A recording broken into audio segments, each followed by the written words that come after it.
أعوذ بالله من الشيطان الرجيم بسم الله الرحمن الرحيم بتنكون على بلقاس كيسان الشيطان ولا ويسوا سرجا ولا أتألا دان لا على كيسون النيم ولا على كلاريامو بنياري ويه na kuntiolomu anin na nyatonko mimu Muhammad ti anin ala dimba ya nyimalu mbadiŋolu na dino aniŋ ntaranyato niŋ albina kacala aniŋ wo ñama fanaŋ na programu miŋ ka faye ko iqtibasu min nuri alqur'ani alkarim mbe ñiŋ programu fulolu ko ŋalon ko do bi jenke laño kanne ko bi abe ñamiŋ mi ye lon ko Gunjur radio jani koto fm atele ka programu ñiŋ bondi anduna dino anin taranya na radio mi alon ka be birkama su fm wala mu min be birkama wo fanan ka taralorin nyim programo bondo la mimmo na dino anin taranyati bawo ngalon ko janni radio binala na dino nin taranya pamodu bo janne keta afuntindilati kabirin wati janna nin akaben ka programo yin janjandi birin radio fanan nata programo yin continue ka janjandi molu kan woto mbe atepa mu dubo jang jay labake ala wolo la nyima kan mbe ala radio fanan mi alon ko su radio lo mo birkama su fm home fm mba fanan do kulalu mbe mo mebe jayla be wonya man na Gunjur radio jane koto fm fanan do kulalu anil lamoy lalu mbe jayle be duniya dawoda anin de nyolu whatsapp to anin youtube to bi lafta ka kacaminna muslimolu manyan kanatara ka ke molu timinnu katuwati wati ala so la kenebato mo kana ala so ke kenebato kuoti andi ko ma muslimoleti ni ajimbe nyim fola mo ala nyinne tandina ko kibaru wo kibaru be dilan kana lo wo kibaru kunto ka janjandi foni ataranga la tonya yalo bimbe nyin tembo minto na whatsapp grupolu ani wasifalu luolu wati wo wati isna kibaru mi yalon ko islamu malla fala barika je muslimon le ka bonde islamu minnu konko iman yanka ke ikaji ko muslimon le kana wo sambanyi whatsapp group olto andum ikefo ikakali ala kanje ikana murun ka molu silandi ka foye ko nyin ko kare nga wole je nimmi man ku ke je nyinne be sotola nimmi ku ke je nyinne be wo mari faran sotola isna murun ye famu detendi ka tu fan detendo min bi jangolo minti ite kibaro moy i ka foko ni ma sindi molla nyinne be sotola ka tu kari akele nyi asoto alla wobe kel no nyaadi ite kibaro lo moy ya dila ika foye ko wo kibaro ni ma sindi molla nyin tora karle be sotola barniya sindi molla nyinda ha karle be sotola ka tu kari woli akele man so ma sindi la molla toro yesoto wobe kel no to nyaati no nyaadile ibe kibaro min dio ka ya moyle man fellonje ina tamurika bambandiro ka foko nimmi man wo kibaro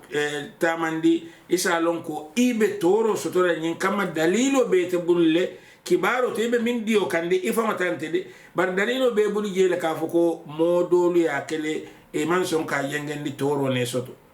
abe mu ku jenkeri ngolati amanke ku tilindi ngoti ala nyinne itandinna alquran wa kono hey altul muslimul ayi itandinna ko inja akum fasiqun binaba nin aliya moy sondo mi jaringolu mo jenkeringolu inin kibaro na talikan fatabayyanu jannin alba fola moliye ala ko kesemete aliya lon tonyano walla manke tonyati alwolu forolon di ban jannin alba ko fola moli katunin aliya ko fo moli mol nata wo kumo mai ibulata no kan ye toro sotoje wo toro alfanan be junubo sotola wo tole albe jalairo sotola jele wala na alaka foko an tusibu qauman bi jahalatin fatusbihu ala ma fa'altum nadimin alsina mol soto jahiliya kan kula mi yalon ka mamben alsina nimisa ningalon nun nkana nyinke asatara kedal fokaba lafta kachala min nabi woto wolom yenti adama dingo kullo la karo la kana si ikana foko soma nyinne bekela soma nyinne bekela kana si na wofo mumek adama din kilenti yemi yalon ko ala e kullo londo le diala hani fo ay lo kene bato aka fo moli ko abe moli kibar la soma nyinne bekela naam molu ka soma sobi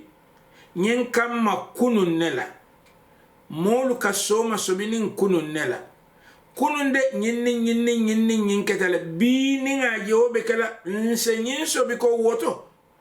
kunun miye kunun ko soto kunun molu soto soma obinan soto la de wo sifa wo manke kullo sato wo mu fenneti mi yalon ko ka fay ko khibra yewo kalam tal jannim bi kasi inya leaji yal je ku koyole kan moli ku jaw balike biringo ku jaw ke nyin ku jaw nyin inata labanya jawla wo ya tinna ni moli je bi wo ku jaw sifa ke kan isa fono ko ala bulade ka tu molu nene nyin sifa kele adinata labanten wolum alla soma tebetaya barka si mol beten kundin yana talo je doron itamin bo na talo janganne imalon fa minum photoshop imalon ne fam few na talo ka tarkib ka dulali chokinyola imam fewo fenne lon woto nim molu nate e mo bulo ta ya choki ya ka singo bala asingo dulato walla ya singo ta ya ke abulo dulato wo mun natalo la yelmandi mi yanon ko allonna luka ke baramanke ku sotori ngoti ni te woje dorom pap yewul ati ya janje ya foko nyinno betentin abe ko ite ini wo mu altoli kullo le long kullo mi yalon ko monene ma sifa je bal amantara ker ne fam isa natalo ye na moje mi ye na mo sambanan dimbaye min jani dia mula ka foko nyinne kila nyima le nen walla kila nyima le natalo le bondi walla fimolo kila nyima ala nata jonyin ise natalo ge mi yalon ko ma manke moti ya manke be yoti walla mo kardo e o ke moti kardo e ko bi ena fani ya baluta yelaka nyimari alquranul jan walla lota alquranul kan anin wolu betu imanke tonyati ngamurunu alqur'ano kamban ka jibe madama kom muslimo leti muslimo manyan ka kufo kala ala alqur'ano yemin foko atekela no muslimo manyan ka wofo alqur'ano yemin fo kulubato ko nyin ku kari wote kela no muslimo manyan sila nin ase wofo kilinte molu konomi yeso malon o kilin netiye few على ينفو القرآن كنو لا تدري نفس ماذا تكسب غدا على من نيدا دا من سالون كسوما أبي من كلا وني تكيرين على من دا أبونيا سلان أبي كلا نونيا دي لي إتمو نيلا مالتي إتكنا فوكو سوما نين بكلا سوما نين بكلا على دونكو نيتي جيميا لونكو أبالونا سوما أبي من كلا أكو ولا تدري نفس ماذا أقول بأي أرض تموت كل انت النيو الكونومية لون أبي فالا دامي بانكو داودا كلم ما لون نيو جينا سلنغا تا برسايا بمين ترى دامين كلم ما لون على لكول باتي على فان جاتو لبلو نينا تكلو لكارول وياتي النبي بمرنا القرآن وكان نالون كو القرآن بي أبي فسرين كان جمال لله كمل سيات القرآن فسر منا علي مرو القرآن فسر رمول كمبان علي كتا علي كول فهمني ولا كتنبي مولا ينتال الله كمولولا nin aliya surat al-jinn al-aya labangolu nin aliya jibe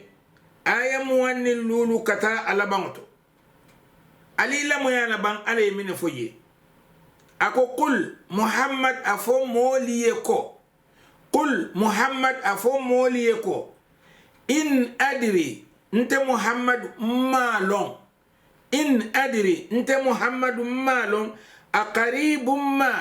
fo fengo be sutiyarin neba tu aduna kala hidimin ikamin fo aliyente muhammad malon fa be sutiyala fa be jamfalale am yaj'al lahu rabbi amada wala fo ala be wusu janne kelala kila afo moli ente malo min gina soma afo moli ente kila ala ma fonya ma londo soto ak abe sutiyala wala be jamfal alondi tembul sila niyatara ala wo fo kila nyimai itela mu jamaati foyte se kullo fono moliye abe ko niyatara molu late ila ko tonya ika kullo fono le wote itela ko tambita kila nyimalale ila ko tambita malaikolla iseleta kata sutiya ala ya Allah ila mo nyinna ban qul muhammad afum moliye ko in adri ma long aqaribum ma tu'adun ikala hidol minnu fo aliye foku wati sutunno ma be kala sangin ne ba am yaj'alu lahu rabbi amada walla fumma ribe wuchole kala la min be jamfare akama long nin kila nyima min bebe wala noka mbe lata ko moya ko na toro mol mu mebe kamal lemoti mbe lata ngina ko ala ya tele kanu katambi adama din kanke mu mebe wo kila nyima mbe nga kalamta ko uhud kelo tinya tanin ala molu bulle limani ya molu bulle ila ta kila soso kan ila ala soso kan ila ke muslimoti woya tin kelo tinya te bul madame ala nin ala kila ala soso lafta min fara jan kullo kilinti yemi ya lon han kila nyima fa bar kelo nyimbira keta kila nyima ya barama jele fo keta kene bato moli ya moytulo kono koy kila fa abu sufyan kalo muhammad le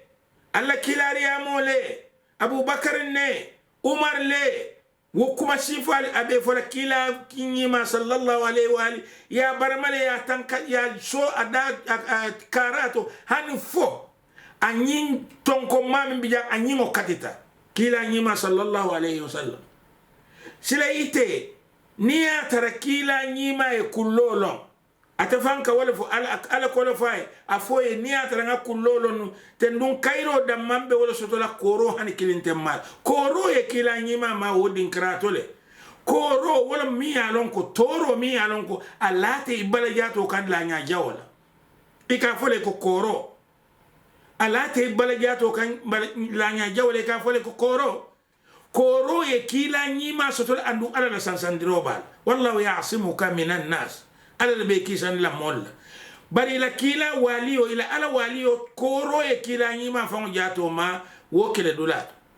woto niye nyilla moy ala ko kila go qul afom moli ko in adri nte kila malon aqaribum ma tu'adun ikalla hidmin nakusut abakala sayin ba am yaj'alu lahu rabbi amada walla fommari abe wusu janne kelal silan nyimman ke sulo damati ayo nyinto bar nanyin ali halon beloren sakon nanyin whatsapp group o molu minni alon ko mbe molla minni alon ko ikanatalo luje walle kanatalo luke ikana kumolu la kamini alon kemu faniya leti imanke ala noma kuoluti ala kuta kuolometi ale kumo kontine kila nyima kangako alimul ghaibi ala lom kullo lonnati alimul ghaibi ala lom kullo lonnati fala yuzhiru ala mote farmantiro ko indiro kano bankandiro kelano ala ghaibihi ati ala kullo la ahadan kilinti yemiya lonko isa yinkindi mansata la kullola wo kilin ne tiye mu meke mi ya lon ko mansata la kullo min landi kilin te adama dingol ko mi ya lon ka te so wurano aya fo moliye ako illa man fo mu'min de irtada ala fango dunya tamiye mo jamalo moti min rasulin asikilat kila nse wole yinkindi no kullola bar wo ko lante mo yinkindi la koteke fa innahu yasluku min bayni yadayhi wa min khalfihi rasada katu ate ala talla fango jato ateleka kila nyima nyato akoma karo mu mebela atele mu akantalati anu akasilo itandi ala wala nyam ale odi kilariya mu lamine kam liya'lama an qad ablaghu risalat rabbihim nyin kamma kaytandiro ko kilariya mu se marina letaro futandino wa ahata bima ladayhim ala belondin fenna min be nyin kilariya mu bul wa ahsa kull shay'in adada ala fi wo fen kafunyo male ayiri kola ati ala damale yalo woto niya tare ite kullolon nano haniya tare ke fangi kullolon nati mol minni yalon ko imum mo batari ngoliti mol minni yale ikalangi na ko modo be ekonomi ye kullolon mi ye soma lon nganyim foko isi soma sobino soma la kunun sabo kamala bawo be baluri ne kunun kule keta wala fenne karan kunun moli ye kudo leke toro natale nimbi ye moli ye bo kay safa ye woto toro sina la no wal kanne soma bawo nyinni asab barin kanatara sirin talilla nyo ye kusoto balo ka ke kusoto ringoti andun kafu jama kono muslime ya kafo kono ala koy kana la taqif ma laysa laka bihi ilm inna kana lo ka fayitandi imam min londo soto ntolla nyin ka fol kon faniya siyata je bak dol ba fay ko kila nyima la kaburo min ka kanta asibota nyenne la nyinnan kamle fata kila ko nyinnan kamle fata wolta jahannama kono nyin ku sifali katungen ne fole kila nyima la kaburo higila min no kata yalka jamal tar sirin jaba kanta la nyin kuolu ka fole ka birim shaytanu ya ketulun dawati aya dundinna molu kol kono ika ala la kuolu fani yandige ika islamu la kuolu fani yandige ika tonya fani yandige nyin kamma itollafta ke fawle sabatindi andu momi ya lonko ye tonya sira o genkendi ye fani ya sira o tay sita kan ibe miwo min ke ka woto o mu fani ya kuole ta manke tonya kuote adama din kilinti ye min se molla soma fono woti jele fam few katu ala nyenne itandi la tadri nafsum madha taksibu wada ni tije asmin abim barala sini ko ngamin faali duron molu min no karanta molu min no kebayata molu min ye londo soto ye fenne long ye fenne je ni atare ye molu je ibe woke kambi ise silade alal hakilotu nin aliye nyinke soma nyimbe kala wo se kenole bawo ye fenne long ye fenne je ye fenne karan barate kala ka foko mole bi je mimbe kerkerin wo ye kullolon wonin ay min fodurun wala kake sibo kila nyima ko sibo mu bunda kilinati bunda taworo wala nyonkon annabiyum ya bunda bar sibo fon jato fo mole bi je mi alon ko ate sibo taminna ka wojele ba naam asafo e konde sibota ku wokula nka wokoje barni atara mo sibota ala sibo be lorin atafamo jato ku ngale kan amantar larin moluka